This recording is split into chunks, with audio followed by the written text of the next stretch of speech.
interface can be considered as a special case of an abstract class. Remember that an abstract class is called abstract if it has at least one abstract method. So the difference between an interface and an abstract class is that the interface, all its methods are abstract. However, for an abstract class, at least one of its methods is an abstract method. Similar to abstract classes, interfaces cannot be instantiated. That means you cannot create objects from interfaces, and all of the methods listed in an interface must be written elsewhere. That means must be overridden when subclasses are created from this interface. So why we need an interface? The purpose of an interface is to specify behavior for other classes. That means when you create an interface with empty methods, then you leave the implementation to subclasses. It is often said that an interface is like a contract, and when a class implements an interface, it must adhere to the contract. That means when you define a subclass from an interface, then you need to provide the methods of the interface.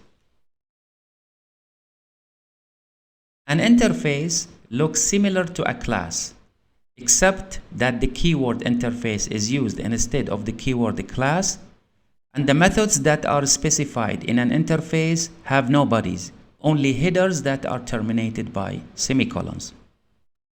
The general format of an interface definition is similar to a class definition. You write public, followed by the keyword interface in place of the keyword class, followed by an interface name. Between curly brackets, you provide only the method headers without any implementations. Even you don't need to write the keyword abstract in front of the method headers. All methods specified by an interface are public by default. So you don't need to provide access specifier by writing public in front of the method headers, because the compiler will assume that they are public. So how interfaces are used by classes? Now when we have a class that extends other class, this is inheritance. That means every data we have and method in the superclass can be used in subclasses. That means inherited. However, if we have an interface, then we are not extending. We are in fact providing only the implementation of the methods in the interface. So we say implements. So a class can implement not only one, it can implement also more than one interface. So how to tell the compiler that a class is implementing an interface? This is an example. Now when you write public class final exam 3 extends graded activity, now here final exam 3 is extending a class graded activity. So graded activity is a superclass and final exam 3 is a subclass. So every method and data in graded activity can be accessed by final exam 3. Of course, they're supposed to be public. Now, when we write implements relatable, so relatable is the name of the interface. That means this class should provide the implementation of all the methods defined inside the interface relatable. So here we are not extending. We are in fact implementing the methods that were defined in the interface. As an example, demonstrating on how to define an interface and how to implement this interface by a class, we have an interface called relatable that is used to compare objects created from graded activity class. The interface has 3 Boolean methods. First is for testing whether 2 objects of type graded activity are equals, or the first one is greater than the input parameter, or the first one is less than the input parameter. So when we implement these methods in a class, then we are going to compare the score with the score that is provided by the input object as a parameter. Now the class final exam 3 is extending a graded activity. That means it is inheriting the score variable by using 2 public methods set and get. And since we write implements relatable, that means this class is going to implement these 3 Boolean methods.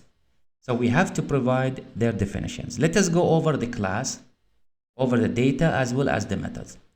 As before, for final exam 3, this class is responsible for computing the score of an exam. It has number of questions, data, and points for each question, as well as number of missed questions. Based on that, the constructor computes the score and uses the superclass setScore to store the score.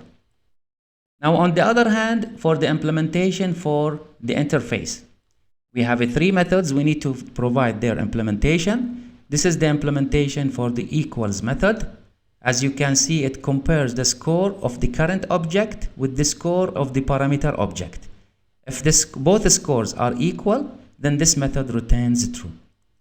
Also, we have the implementation for the other method, the second method that compares whether the score for the current object is greater than the score of the object provided as input parameter. Finally, the third method is comparing the current score with the score of the object provided as input parameter.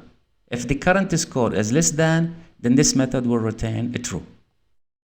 Let us see a demo program implementing this class. Here is a main program. In the main method, we have created 2 objects of final exam 3 class.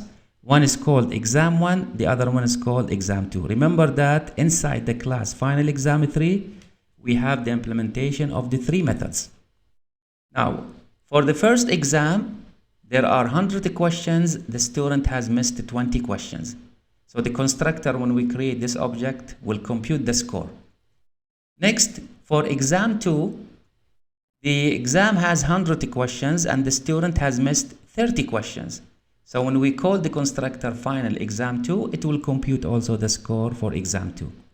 Now, to compare the score of exam 1 and exam 2, we are going to call the methods that were implemented by the class. And remember, these were defined inside the interface. So we will compare exam 1 with exam 2 by calling the method equals. So the method equals will compare the score for exam 1 using the keyword this with the score that is provided by exam 2. And since the number of missed questions are not the same, so the exam scores are not equal. So this message will not be displayed. Now for the next statement, it is comparing exam 1 score with exam 2 score. And we know that the score for exam 1 will be higher because the number of missed questions is less than the number of missed questions of exam 2. So the return value for this method will be true. So the message, the exam 1 score is the highest. And for the last if statement, there will be no message displayed on the screen because exam 1 score is higher than exam 2 score.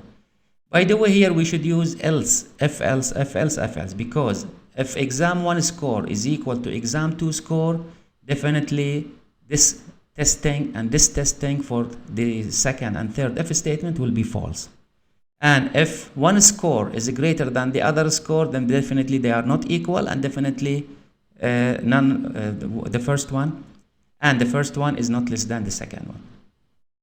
Notice that in here we have to use if else statement.